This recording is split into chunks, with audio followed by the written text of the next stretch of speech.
Mine eyes seen the corruption of the Adam County cops, stealing money, stealing cake when they make they traffic stops. First they screw you, then they sue you, play games and dismiss your claims. The proof's on the internet.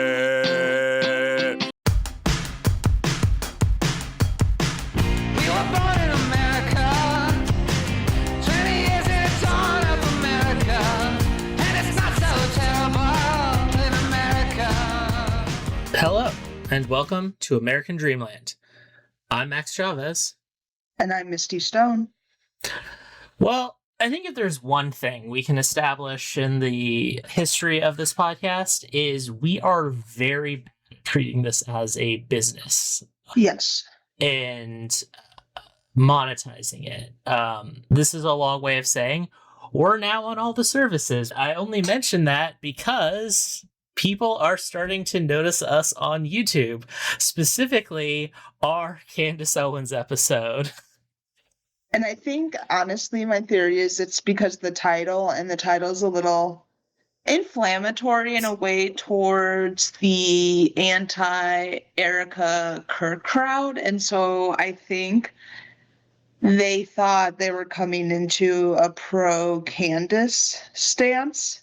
Well, we're not pro-Erica either, is the thing. Yeah, we're not pro-Erica, but I think they were confused. I think we confused them. Is this satire? Literally one of the comments we got. And I was confused in the sense of I don't think we sound like serious people. No. But oh, what? The Sasquatch podcast? Not super serious. But I thought it was funny. I think one of the comments was like, she's not a conspiracy theorist. And I was like, my friend, if someone is talking about resurrecting Nimrod and the war on terror, I'm sorry to break it to you, but that is a conspiracy theorist. I feel if you are trying to say that there's different kind of Jewish people and the definition of Jewish people that you uses roughly eliminates 90% of mainstream Jewish people in any capacity, I think you're a conspiracy theorist. I feel as soon as we talk about Frankists, we're kind of in bad territory. Mm-hmm. And my friends, 99.99% of all conspiracy theories eventually goes back to the Jews. So we should look at some Chinese conspiracy theories. Yeah. Just to be like, oh, okay. Here's the thing that we say that, and then we're going to find out it's going to be like, oh, it's not Jews in China. It might be the Uyghurs. I'm sure Coptic Christians have probably gotten a pretty rough break in certain parts of the Middle East, not going to lie. So I think it's just the ostracized group. Yeah, I mean, we could go down ancient Roman conspiracy theories like we talked about a while ago, but my gut tells me they might blame Christians, honestly. Okay, they might blame Christians. However, what were Christians in pre-Constantine Rome? Jews. But I was a fan of the "is this satire" comment because it's not quite satire, but it is this was our second episode of the Charlie Kirk assassination. Oh my God, where was that? When did we first mention it? We did a whole episode on it. Remember the Nicolas Cage movie Snake Eyes?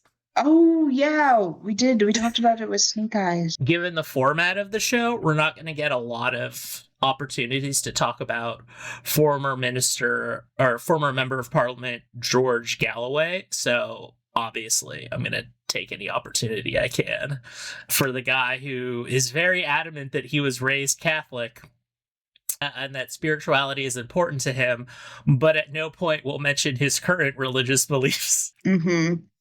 Yeah, so I think that tells you right there. I think that's your answer, friend, is the satire. to listen to our other A, Charlie Kirk episode, B, the standard, wow, literacy is done. Because, yeah, it is sure, it's an inflammatory title. I'm not going to say it's not, but I'm clearly referencing that Brad Pitt movie. I also liked the comment that I love these comments in general when people are like, anyone can have a podcast. Yes. Yeah, true. That is the nature That's A. of the internet. You know, negative or positive. We're open in American Dreamland. Well, very open. And also, we understand if you're confused. My goal when I'm editing the podcast is to create a coherent narrative, a nice listening experience, which is why if you listened to our last episode of us talking about Survivor, I think I left the clip in of like, oh my God, we've been talking for over 3 hours. You might think that's odd because it's only an hour episode. We removed a lot. There were many tangents. We get on many tangents. Now, maybe that's, unfair or the edit or whatever, to which I'll say we have a thesis for each episode, and I take out stuff that I cannot tie in. We could probably do an entire episode of every White Lotus conversation that I have cut out within the last month. And I don't know about you, Misty, but I have not seen White Lotus since the finale last season. Me either. Yeah, no. Rest in peace. And I won't expand on my rest in peace. We're not opposed to open dialogue. And we're also against doxing. So what I will say is, person, you know who you are, who I forget what your exact criticism was, but you really did not like what we had to say. And then I clicked on your profile out of curiosity. One of those podcasts that you are a founding member of is the Derek Lavoie, the guy who won Big Brother, who is also a cop, and I guess now just a true crime podcaster. Explain to me, I obviously love the arc of a winner who does a good job. So, let's dialogue. You have an open invite to explain to me why you love Big Brother and the magic skills of Derek's game. I want to hear. I want to be able to fall in love with that show. So, I think that will be a good point.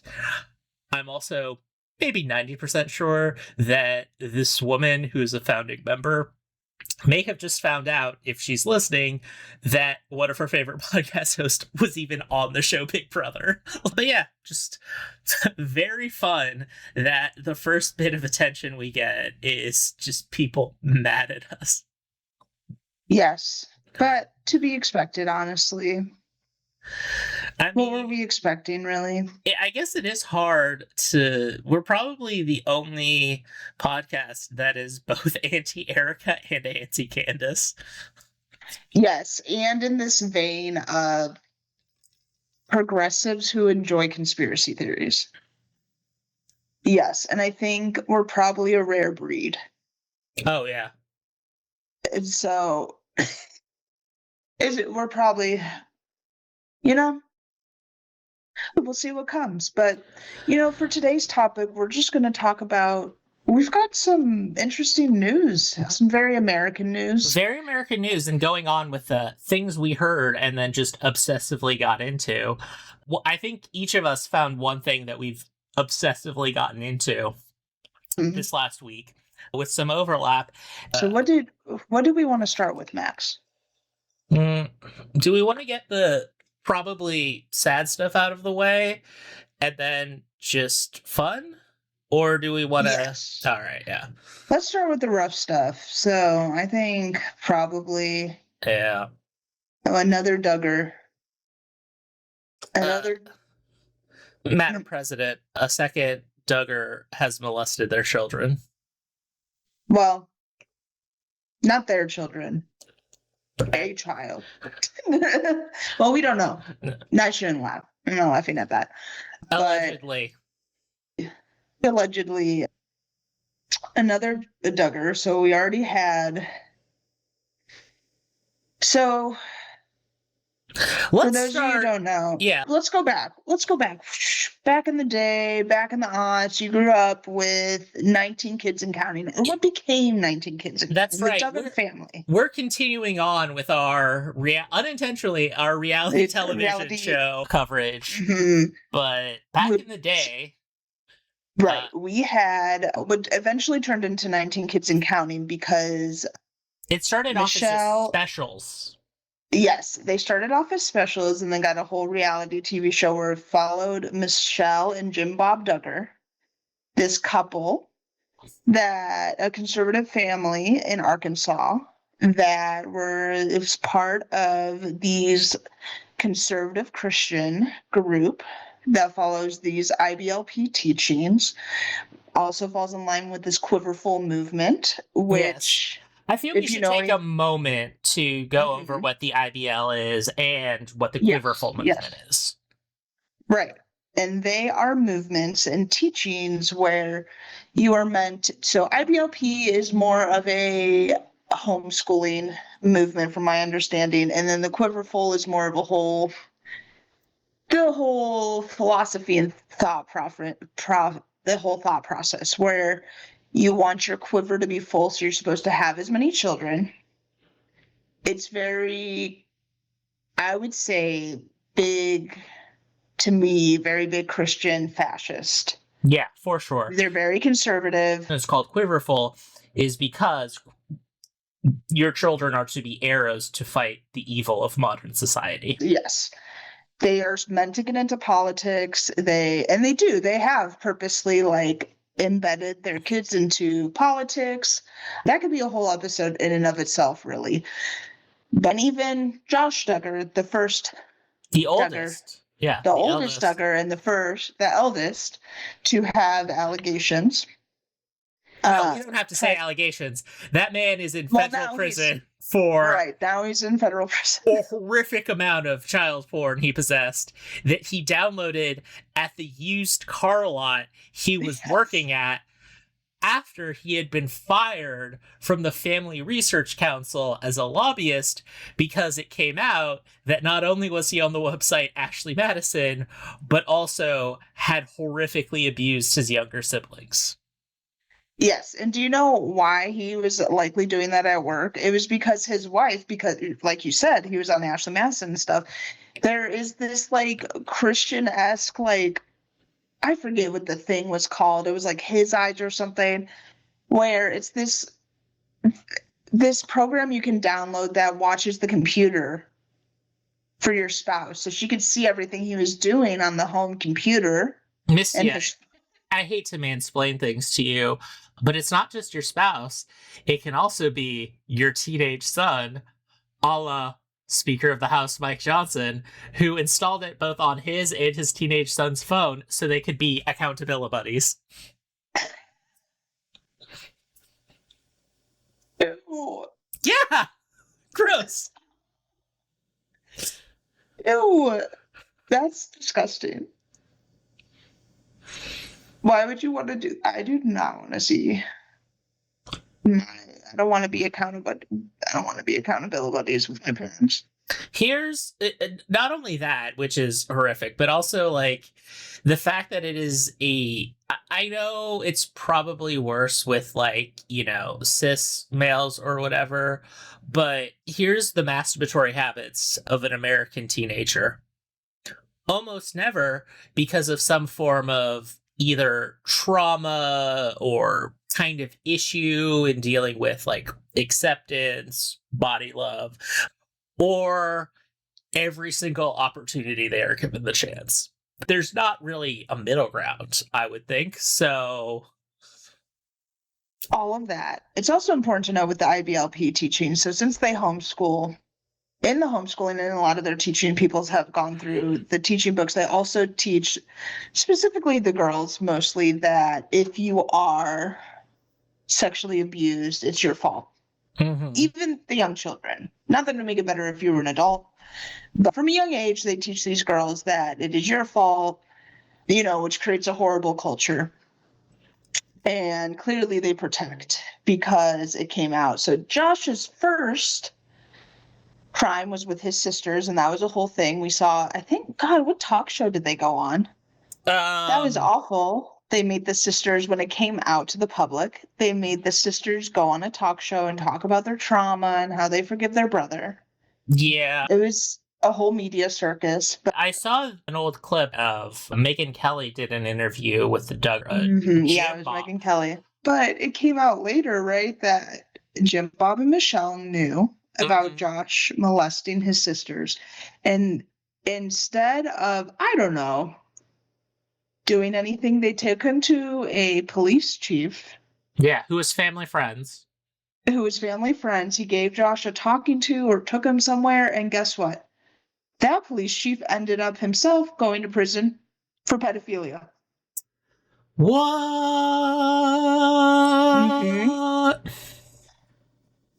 So then we had for Josh, then we had the Ashley Madison scandal.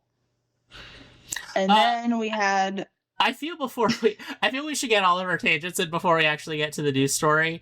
That also, you know who's really good friends with the Duggar family, who's not in the Quiverful movement?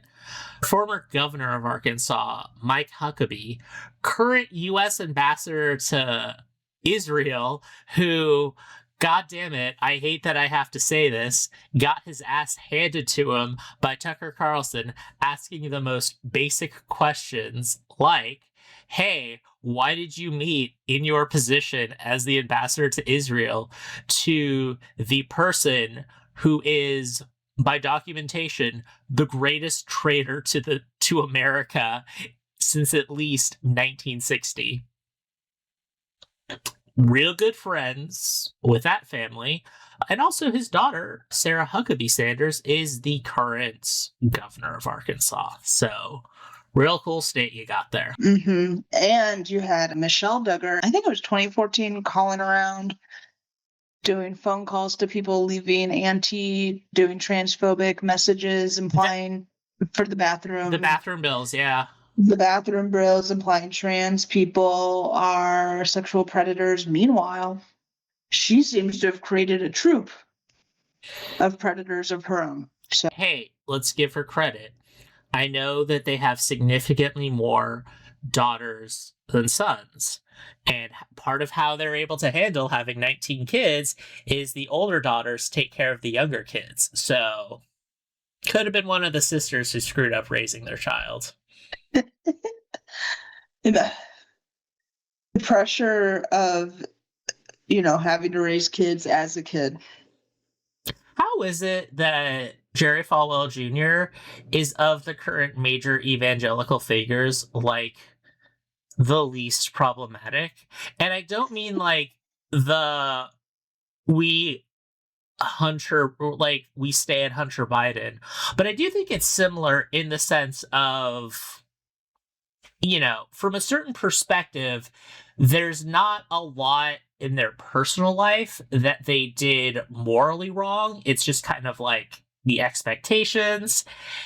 And a lot of the things, the more evil things they did, you can have at least a degree of sympathy for. Like with Jerry Falwell Jr., it's like, oh, your dad fucking sucked, and you're just an insane alcoholic who is given $100 million empire because your brother was like, I don't know, I really like being a Christian preacher and living a Christian lifestyle, and I think being around insane amounts of money and political power might corrupt me, so I'm gonna stick to theology.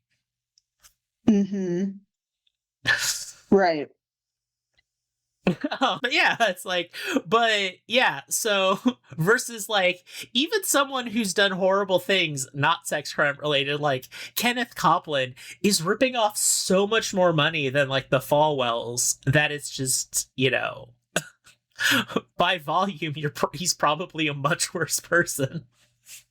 Right. Yeah. There's sometimes I'm like, maybe there are demons and it's him. Oh, no, the demons are in the airplanes. That's why he can't fly first class. I see. At all. Yeah. So, and the Quiverful movement has been, well, maybe a more modern construct.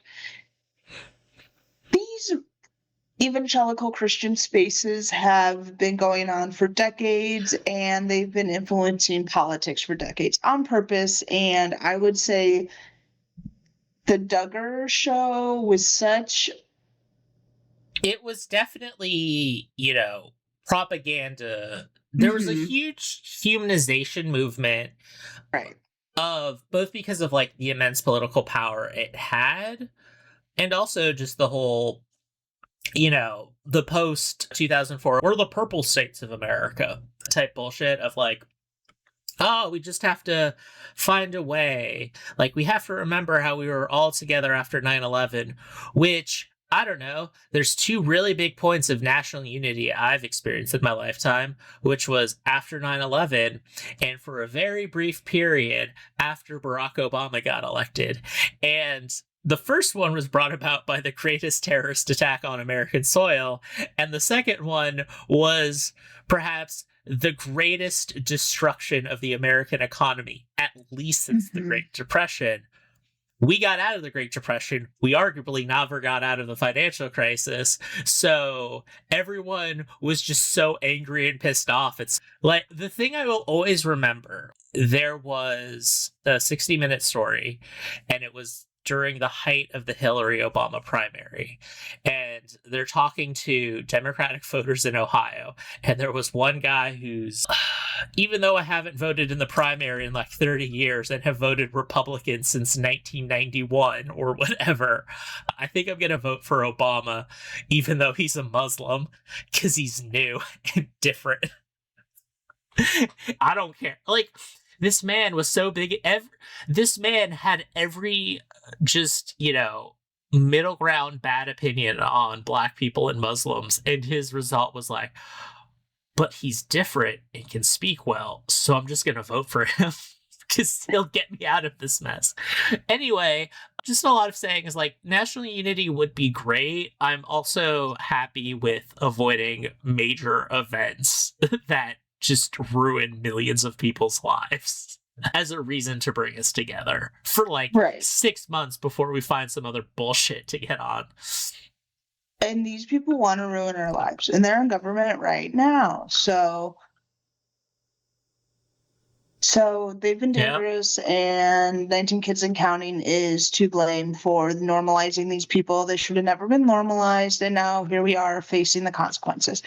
Anyway, that's all to say that we have a new pedophile in the family, and his name is Joseph Duggar. So all of their names start with J. Yes, and that was also the Duggar. All of them have to start with J.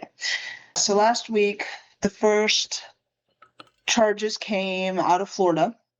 A now 14-year-old girl, she's now 14 at the time. This occurred in 2020, so she was 9 years old when the sexual assault occurred on a family vacation.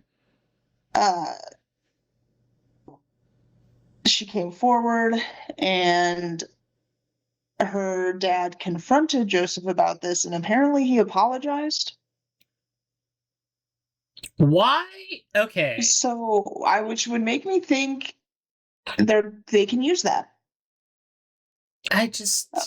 Hopefully they can use that in court. Why?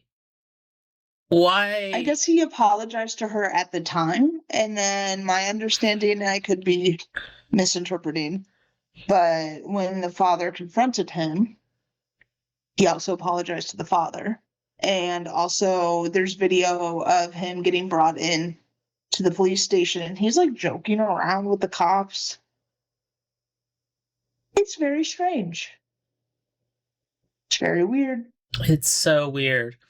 It's almost as if law enforcement isn't your friend. But yeah, I don't know. It's just these fucking people. Like, I don't know. It is just I just hate how so much of American society is the white guy who kills his family meme. Everyone fucking hates each other and they're miserable, and like that's because like there's way too many kids and like this vicious backbiting of getting daddy's attention. It's not like there were so, especially in the mid 2000s, there were so many just like typical American hyper evangelical families that had some weird twist or another that you could have just shown and given a reality show to if you wanted to humanize these people, instead of just this like person who, even if you are like an evangelical, you look at that and go like, that's kind of child abuse to have 19 children. Yes, it is child abuse. But we had so many. I mean, we also had sister wives. We also had. See, that's different. That's different. There are more parents to deal with the kids. So it's all still parent. Still child abuse. I agree. I mean, listen, I'm not going to say child abuse didn't happen, but I feel other things are responsible for that, given what I've heard about rearing in fundamentalist Latter-day Saint households. Yes, but yes, I think this is a good track record of TLC specifically too, just not its profitability, right? Like after the financial crisis, it became very clear how profitable reality TV was, how quick it was to produce, how easy it was to produce, and still is. And so it was just so profitable, and they don't give a shit. They don't care if the kids are in danger. They don't care if they're not getting paid, if the parents are taking all the money. I mean, these Duggar kids, some of them have come out. They never, even as adults, when they were adults and filming, Jim Bob was still taking their money. Cool. Some of them have come out and said they signed contracts and all this kind of awful stuff. And clearly the parents weren't protecting their own kids from their sons. No, They and weren't also even protecting their daughters. every story about any interpersonal reaction anyone has ever had with the Duggars is just like, these people fucking suck. Yeah, no, it's awful. And that's why it's awful that to platform any of these people and to humanize them in any way, because this isn't, there's no healthy way to raise your children in the Quiverful movement. No, especially because they do this insane homeschooling thing. Like, it's not, it's a matter of like, you have to have all of these kids. And, you know. And it creates an environment of sex abuse. Yeah. Because not only your attitudes for it, but just everything you're doing to like remove barriers or teaching like a level of degree of autonomy.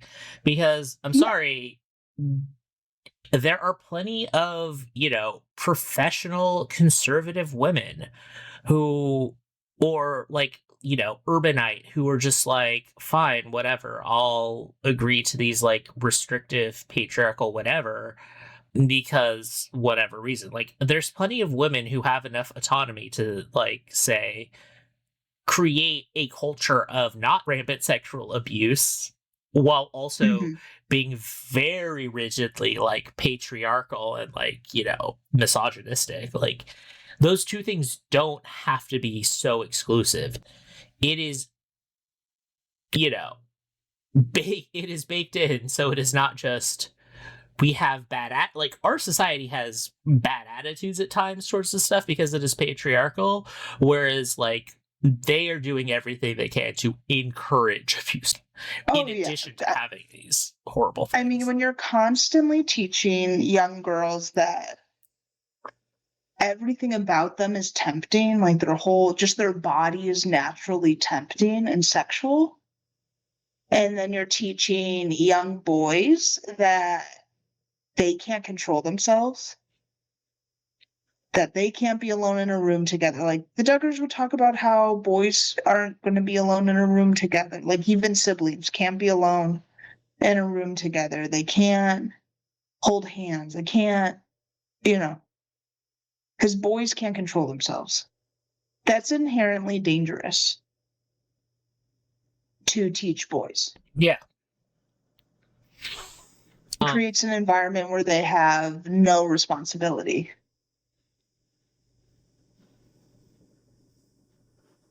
But anyway, so back to, not only is he facing those charges in Florida for the awful crimes he committed against that poor child, there are now, a couple days later, charges came out in Arkansas. So not only is he facing these charges in Arkansas, his wife also got arrested for these charges, which 4 counts each of false imprisonment and endangering the welfare of a child.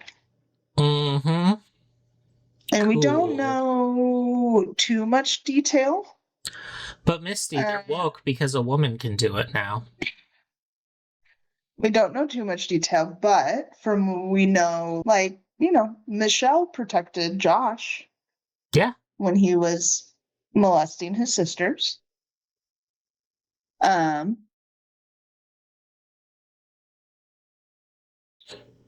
We don't know yet. So, I won't speculate, but as we know, Michelle Duggar protected Josh after he molested his sisters. They did not protect their girls.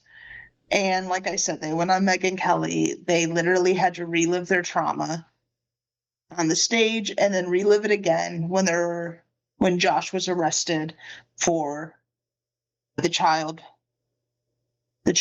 abuse content. And then I'm sure they have to relive that trauma again now with Joseph. I guess the only thing, there's a source close to the family that said the arrest for the wife was a result of a home inspection and the door locks being on the exterior of the doors. That doesn't really tell us anything at all. And said, though, that she's not suspected or accused of participating in his alleged crimes. I don't know how I feel about that, because if it's true, it means, by the way, this pedophile, also a terrible father. Right. I would say at that best case scenario, this is just child abuse charge. Non-sexual child abuse charges. That's their best case scenario right now. I don't know. I just realized another story that happened that is incredibly closely related to this that I won't really go into because I haven't really researched it. But didn't one of those swigger Mormon housewives just get caught getting into a physical altercation where she accidentally hit her kid, and now they had to cancel a season of The Bachelor because of it? Yes. Yes, a video of her was released. The video is from 2023. Yeah. But I guess we'll wrap up the Duggar story with guess who came out of the woodwork to comment. Did we get Josh. Oh! They allow him to comment on internet stories when he's in Leavenworth or whatever? He said something akin to, I don't know, the direct... But he was like, I know what it's like to be falsely accused, and I'm here for my brother. Look, I think Robert Mueller did a horrible job, both today and with respect to the investigation. But in all fairness to Robert Mueller, he had nothing to work with. You can be a builder, but if they don't give you the right materials, you're not going to build a very good building. Robert Mueller had no material. He had nothing to work with. So obviously he did very poorly today. I don't think there's anybody, even among the fakers, I don't think there's anybody that would say he did well. I looked at your people. They're saying it was devastating for the Democrats. Robert Mueller died this weekend. Rest in peace. Rest in peace. And here's what I'll just say about that. There's a huge thing that can be done. So many words have been written about him. I'll just give the quick synopsis of where at least Max Chavez ends on Robert Mueller. I don't think we should be happy about anyone who is in a major legal position during the Bush administration post 9/11. The FBI may not have tortured people in the war on terror. That doesn't mean they didn't do a lot to violate people's civil rights. For all of that, also, I will like an FBI director the second he says "are bad" about Fred Hampton. Just full on take responsibility and go, our bad, we were run by just the most deranged psychosexual path America has known in J. Edgar Hoover. I promise you, we're just stopping drug dealing and terrorism now. Like, still problematic, still like, hey, at least you're a human who understands the needs of a society, and yeah, we fucked up. Mueller didn't do any of that. I do think he is a major figure of why we'll never be able to have a reasonable political discussion in this country again because of Russiagate. We did not need more excuses to hate Vladimir Putin. We didn't need to create this new like alternate red scare of. And also just all of this bullshit of just like, well, you know, Putin worked for the KGB. He was a major officer in this just insane secret police force and had a weird thing of power, including, you know, many wars of aggression and every fucked up thing that has happened. So, you know, he is an institutionalist. He is friends with, you know, Demon William Barr. Their wives studied the Bible together. Jerk off motion. Just restrain. William Barr.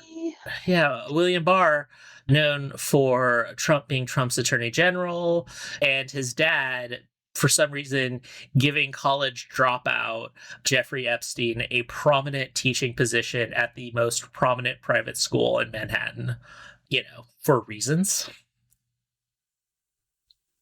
The Mueller case brought to our attention one precocious little fella by the name of Jacob Wohl. And Misty, do you know who Jacob Wohl is? I don't think so. So, Jacob Wohl wanted to become a conservative firebrand and media brand. So he teamed up with lobbyist Jack Berkman, who's probably before was best known for saying the NFL was turning gay or something. Anyway, they had a press conference. There has developed in the last week, as I'm sure all of you have noticed, a rather tragic and sad backstory that somehow I or Jacob or others paid or attempted to pay some woman for coming forward. None of this is true. Caroline has received, and Jacob will tell you a lot about this, has received a number of threats. She is frightened for her life. What she is alleging is that a rape took place at some point during the week of August 2nd, 2010, in New York City. Mueller is, after he was FBI director, he became a partner at a prominent San Francisco litigation firm. Usually, when people become a partner at a very prestigious law firm, they will move to where that law firm is. And you know what you sometimes have to do when you're a registered resident of the city of San Francisco? What? You sometimes have to show up for jury duty. Jury duty in the courthouse in the city and county of San Francisco at the exact date and time he was called for jury. He personally had to sign in, show his government identification, and be on the record for explaining why he could or could not serve on a jury. I feel for Mr. Mueller because I just got my 5th summons since I've moved to the wonderful state of California for jury duty. Mm-hmm. And I think it's because they're like, wow, Misty always comes to jury duty and she must be the only one in this godforsaken state that comes. So I just keep getting a call. Yeah. Well. So yeah. What's couple things I just want to note. I believe it was at the Mueller one. Jack Berman fly was undone the entire time. And you could tell because his shirt was just poking through. Well, better his shirt than something else. Yeah. So as much as other people have kind of taken the bait and run with it, I do think Jacob Wohl is a very seminal figure in destroying American politics. Whether it was the brief podcast he had with Laura Loomer called Two Live Jew, is just two deranged people talking. But yeah, are we not two deranged people talking, Max? But we're not we're not both Jewish, so we have to come up with a boring homage rather than just yes. the rap reference. So yes, but so obviously a lot of things. Obviously, Laurel Loomer is such a particularly toxic figure. I believe he might be in prison now because he might have done voter fraud by releasing a bunch of messages telling Black people in the state of Michigan the wrong date for the election. Mm. And Wow. which one super illegal. He also, with Laura Loomer, started the rumor that Ilhan Omar had married her brother and allegedly had documentation of it, which is, you know, again, another great thing of like, she married her brother in order to get citizenship, which, you know, Okay. I don't. pretty damning unless someone became a U.S. citizen before they got married and had a very clear marriage record. Like, I'm not saying, I don't know. I feel Ilhan Omar's marriage is particularly covered only because she's divorced now. So, and she has kids. So it's like, it seems like there probably was a lot of documentation that the court would have seen. So I feel like there's a lot of information about her marriage just in public to verify it's not true. And there has to be so much complication with marrying your brother for citizenship. Like, just throwing that out there as well. Like, obviously, if you're going to do a green card marriage, you should not only do so in a way that violates a completely separate U.S. and Minnesota state law, but also do it because presumably, since she moved here as a child as a refugee, presumably that means her brother is around her age and probably also born in Somalia and probably also has refugee status.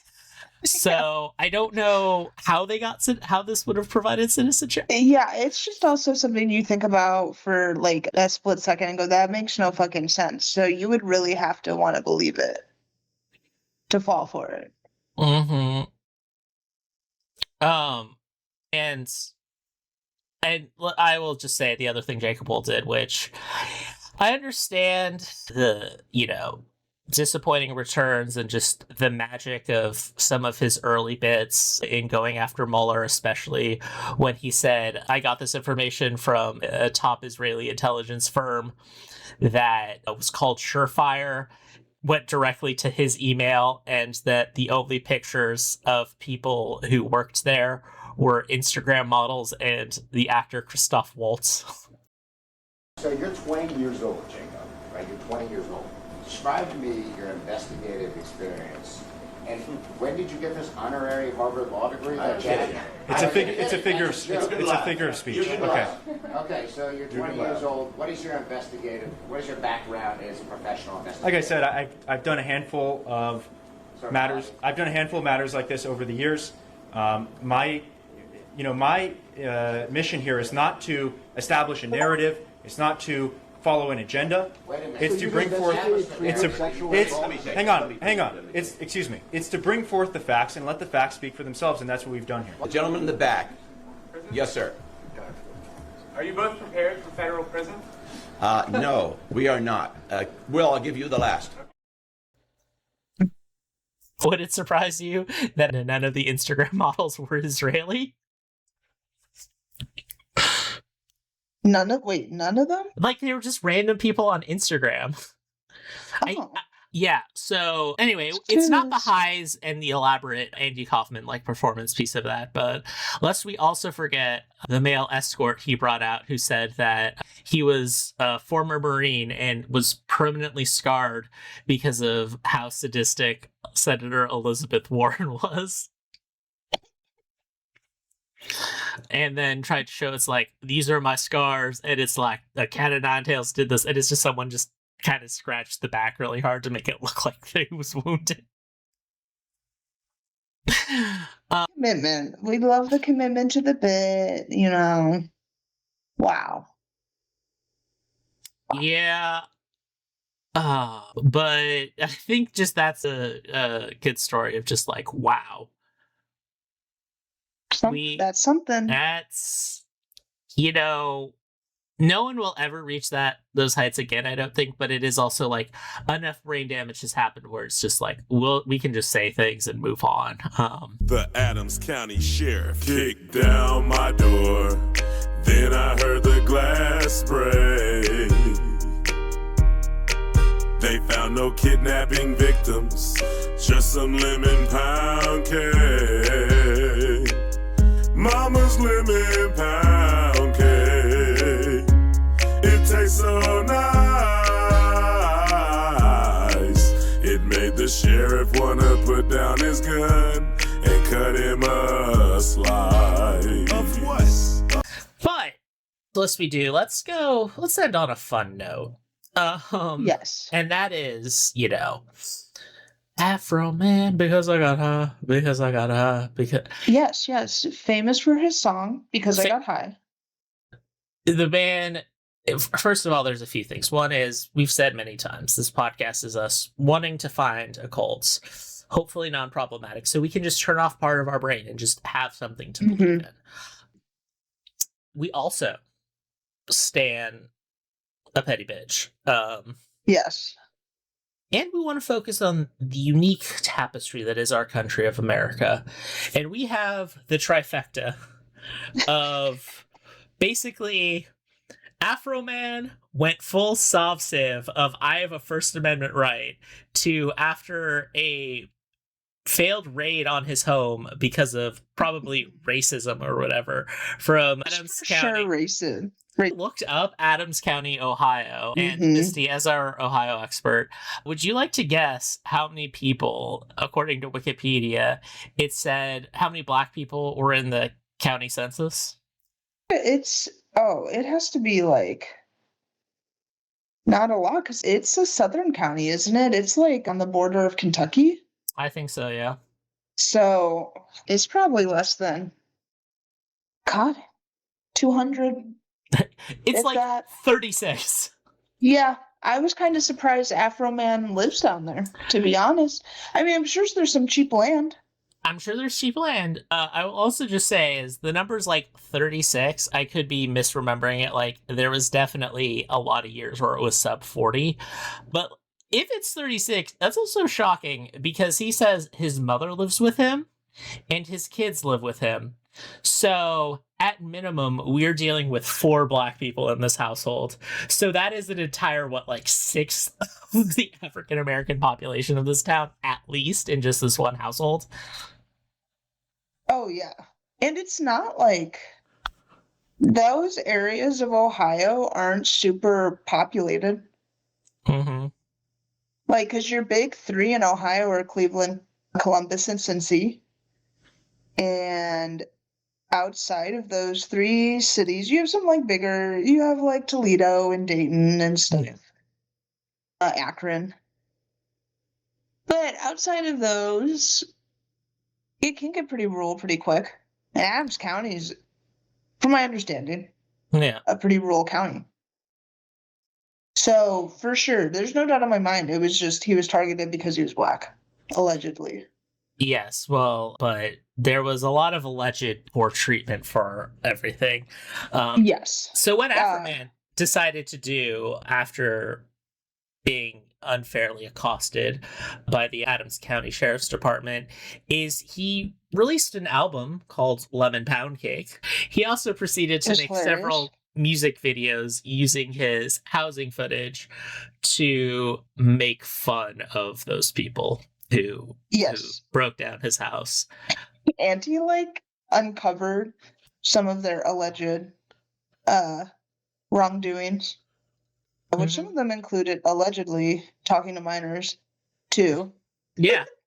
I first remember watching Will You Help Me Repair My Door, his music video, because they raided his house on the basis of drug trafficking and kidnapping.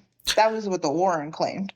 Which, listen, I don't want to help the abuses of the system, but I gotta be honest with you, I don't think there's a bigger slam dunk to meet your cop quotas or whatever than saying, I think there's drugs at Afroman's house. Yeah, I'm sure. I've seen this man only wear 3 types of outfits in all of the pictures in the research. One is just a plain t-shirt and pants from the early 2000s. Like, and that is really only one picture of him at the Jay and Silent Bob premiere. 2, the American flag suit and tie that he has been wearing every day of his trial. And 3, various outfits with an obscene amount of pot leaves on them. Yes, and for people's information, Ohio just recently legalized marijuana usage. We just, like in the last year, got dispensaries. So the rate took place in August of 2022. Mm-hmm. Also, and this is like Southern, it's where J.D. Vance claims his hillbilly elegy. Mm-hmm. The holla. Came from. So, they are not friendly to pot smoke in these parts.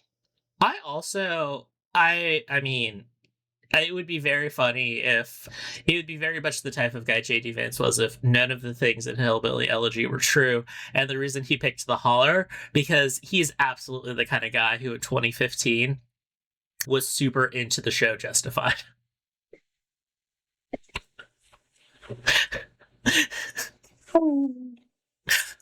I mean, ultimately too, Afroman was just trying to get money for his gate that the officers broke. They stole $400, allegedly stole $400, and they disconnected his security cameras, presumably breaking some of his security cameras.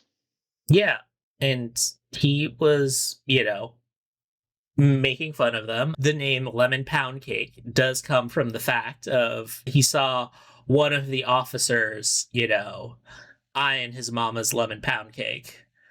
Yeah. And it was just, it's funny. It's a bad call. And listen, you are accused of violating a man's civil rights. There is racial discrimination there. He said... They found nothing. They are on camera just grabbing his cash, and not like in evidence bags, just like grabbing a bunch of bundles of money. And they said, "Oh, we returned your money." And he's like, "You stole $5,000 from me. I have like 400, there's several $100s missing." So they're messing around with his CDs and his suits. They're just digging around. And all he was going to do was, I'm going to make fun of you and help my career and move on with my life. Probably worst case scenario is if they had left it alone, we're going to get some like BuzzFeed type YouTube videos of, hey, remember how Afroman's house was raided in 2022? Well, here's a video of him yelling at the city council about some kind of police budget thing in his hometown in Ohio or whatever. Like, the worst of it, which, let's be honest, you never know when someone's just going to yell at the police at a city council meeting. It's kind of a rite of passage for a city to be considered real. Yeah. Anyway, the officers then decided to sue him for discrimination. You don't do that, and that just makes it even worse for you, bud. And I just have to say that, calling them balls and strikes as they are, here's how I'll call it. If I am a legal commentator, if I am a Dan Abrams or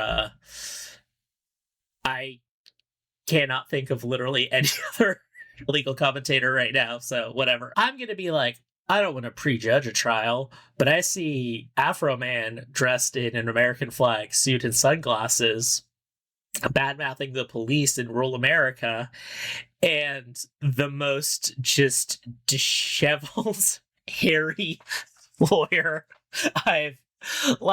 this lawyer looked too low rent to defend Allen Ginsberg in a free speech trial.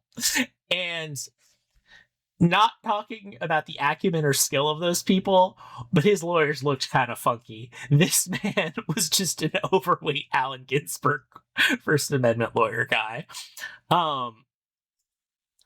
he was a slightly more fit and hairier version of the look at my lawyer dog, I'm going to jail OG lawyer picture. Mm-hmm. I see that, and I see just a bunch of police officers and a semi-competent lawyer. I'm like, I don't think things are going to go well for Afroman. I guess I call legal trials just like I call Survivor, which is completely and absolutely wrong, because this man was totally vindicated, as he should have been, by a jury. Because, my God, the ineptitude and just idiocy of every asset of this defamation case is like... Considered a public figure when you're in law enforcement. That's true. So, and once you're a public figure, defamation becomes a lot harder for you to sue over. It just does. And then I think my favorite was when I think she was their only witness, or Afroman's like only. Was she the one officer's ex-wife? Because he claimed that his ex-wife divorced him over the songs. Oh yeah, that was somebody. Oh God, so many. This incident has ruined multiple marriages, not because of it directly, but just the impact it has had on people. So go ahead. Yeah, but he claimed his wife left him partially because of the songs and the attention.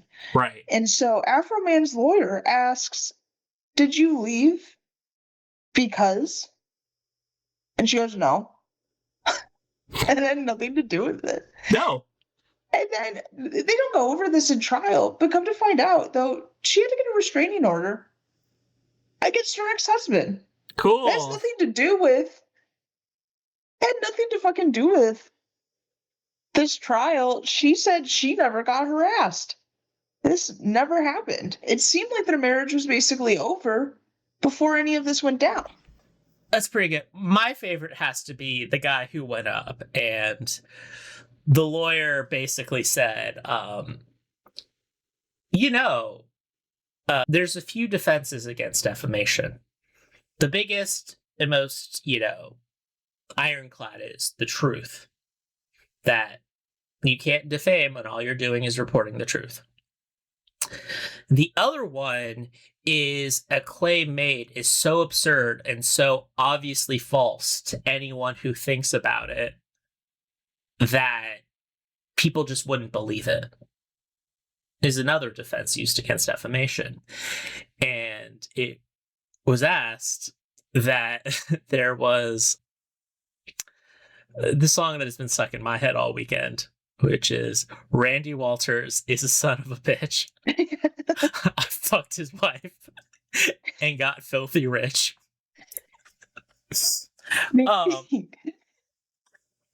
And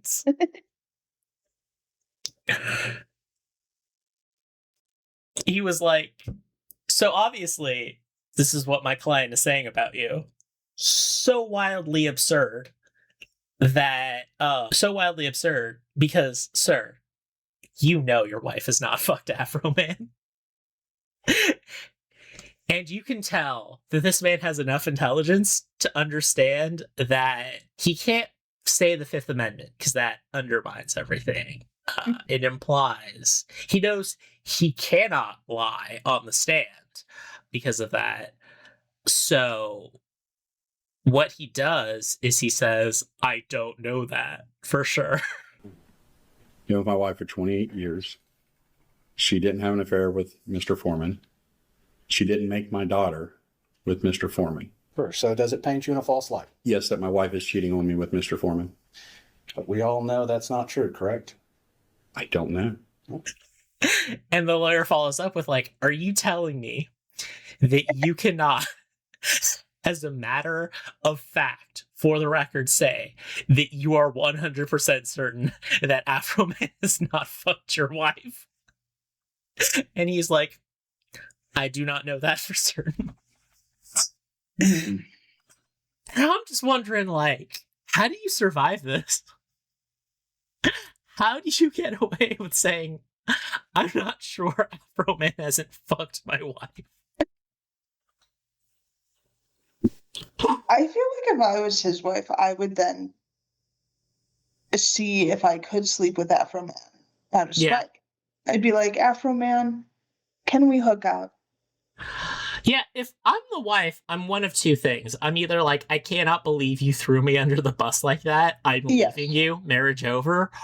Or you're William H. Macy's wife from Boogie Nights. I also liked, I don't even remember or care about his name, the lemon pound cake cop. Oh. He was like, I've had so many pound cakes sent to me. And other people, other cops in other neighboring communities recognize me as the pound cake. I'm going to be honest. I'm going to say this as a certified big boy. You cannot be that fat and a police officer and expect people to not call you dessert-based nicknames. I'm sorry. Honestly, I'd be like, I hate to body shame, but you're way too fat to be a cop, number one. Number two, yeah. Honestly, I'd take the free food. I'd be like, honestly, there's worse things to be sent. Free pound cakes? Right. Think about the things you could do with all those pound cakes. You could give them to your community. He could have done many great things with those pound cakes. He could have fed his community. He could have turned it into a positive, but look, he's just crying about it. People... Come on, pound cakes are good. Dude, people love to, like, you know, big up someone who was bullied on the internet.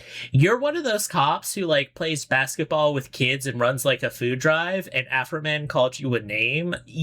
If you're actually a good person, you can turn that PR around so quick. Yeah. Just hand out the pound cakes. You could hand out free fucking pound cakes, dude. You could have. You know what? I would have handed out the pound cakes.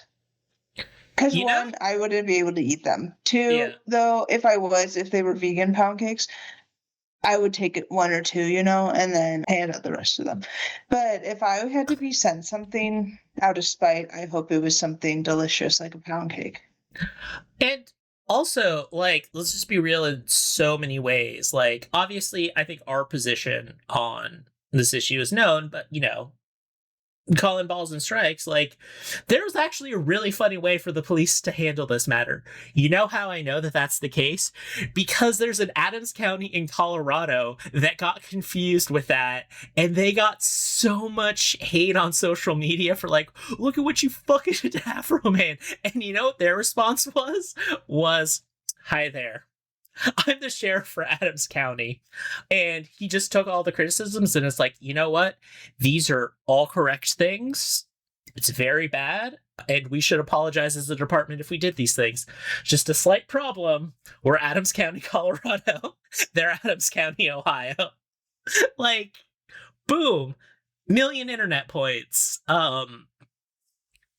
Easy enough to do. Whereas now, whenever I think, it's like, one, cool, you're one of those departments that just, like, hires alcoholics and pedophiles who, like, fail out of every semi-competent police force in the country. And now we all know. Yeah.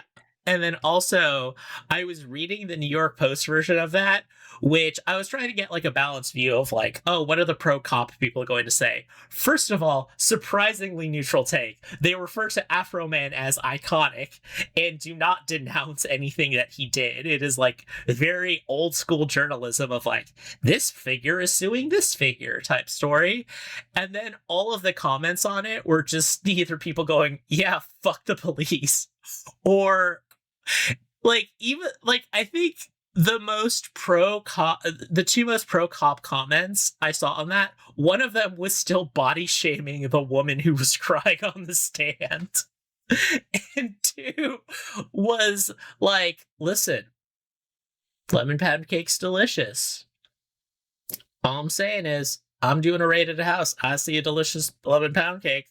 I'm going to think about a lemon pound cake. In fact, when I get home from the raid, I might even make myself a lemon pound cake, which is still just like, yeah, lemon pound cake's good, but I also wouldn't steal it. I would make my own. But yeah, there's just so many ways they could have.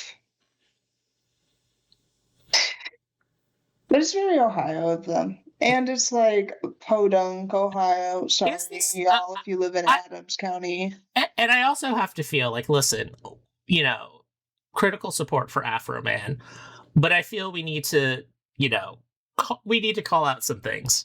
First off, you know, was he in the right in every single thing? Absolutely. Could you have taken everything he said and put it on one of those videos a sovereign citizen makes about a cop bashing in their windshield? Also, probably yes. Were some of the later songs just really lazy of just, I just want to call you a pedophile in a legally protected way? Sure. Yes. Which, you know, more on the guy for having enough things to make allegations of pedophilia about rather than Afroman for saying it. But he also used so much weird AI and was just one of those weird, like, Constitution guys, like, so hardcore. There's a lot to dislike about this, but you fucked up. Yeah, you fucked up and then Afroman, you doubled you down. made this poor woman cry. She pointed a gun at my kids. Yeah, that's kind of on her if she feels bad. Yeah, I struggle to feel bad. I just don't feel bad for cops in general. And then you guys just doubled down. You really just doubled down. And I cannot believe they went through the lawsuit when, and let's be honest, the other cops did not know you because of lemon pound cake. You were just a fat asshole who, because you're dealing with a county in a rural area, means you probably deal with a lot of other law enforcement agencies like the state police force or people in the neighboring county. So people just knew who you were and thought you were an asshole. Yeah. And they knew your nickname because they helped popularize it. Yep. Fuck, what? I got a call on the county line and I got to deal with fucking lemon pound cake. Ah, that sucks, dude. Yeah, I know. Well, anyway, I'll see you later. And you guys didn't even find shit. Like, yeah, no, like every cop who calls him lemon pound cake is one of those tribal cops from Eddington who's just like, these fucking assholes. Can I just be a law enforcement professional for 5 fucking minutes? Yeah. So, you know, so it was a good day, you know? That was a good case. It was a good day. It was a good win. That was a fun 48 hours. I was a little worried for him, but the jury pulled through. And I think it was because they were so goofy about it. Like, you harassed this man and his kids. Like, and then he wasn't even home. So then it's the horrifying. And I think most people know now because of the decades we've gone through of police brutality, especially on Black people now. I think a lot of people, the general public, even understands how horrific that feeling is. And then how scary that probably was for him not to be home and his kids to have guns pointed in their faces. Yeah, for sure.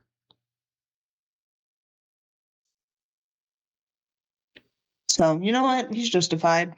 Yeah, listen, I believe in patriotism when it means you get something hilarious as Ramsey Walters is a son of a bitch, fucked his wife and got filthy rich. And you know what? Maybe she should leave him for Afroman. The video is so good because it's just so immediately and shoddily put together. And the image of him going like, and then I fucked your wife is just, it's like one of those videos of turtles having sex. I'm just... He's not even trying. And you guys are like, why are you guys crying over it? Like, stop.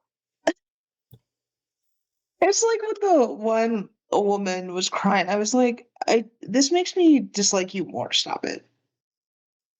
This is not making me feel bad for you. This is giving me the ick. I feel like the cold open for this episode has to just be like the testimony of that cop going like, I don't know, it will be it's either going to be that or we'll figure something out, maybe about the haters for our podcast. But I feel we need to include the clip of him just going like, I don't know that Afroman hasn't fucked my wife. He could have. Listen, I know I can definitely sound very kink shamey and like horny scolding or whatever the fuck. Like, you know, I understand. I definitely present the image of someone who is very conservative sexually. And I don't want to shame anyone who would like Afroman to fuck their wife or any kind of open arrangement or whatever. But I think whenever you have to think about how you're going to answer the question of has Afroman fucked your wife, you've made a mistake in life. It's the type of thing you should be able to answer immediately. Yeah, because... Hey, Misty, has Afroman fucked your wife? No. Oh, okay. I mean, I think I would know. Yeah. Also, you don't have to elaborate. You gave an answer. Yeah. Even if it was yes, I don't have to pursue it. It's like you were able to answer just like that. The thought process is what gets you. Yeah, it's like thinking, but, you know, so that's the happy note we'll end it on. Hopefully this will be a fun one. Okay. All right. For American Dreamland, Max Chavez. I'm Misty Stone.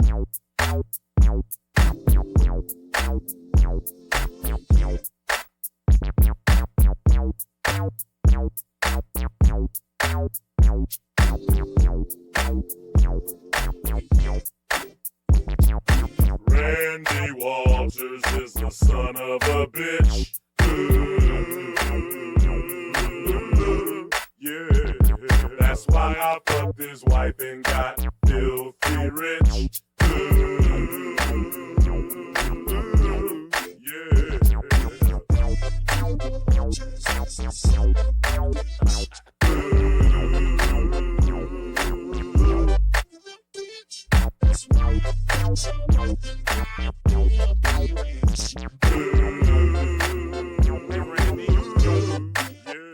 Fix my dough. Stop stealing my dough. Stop disconnecting my bitch.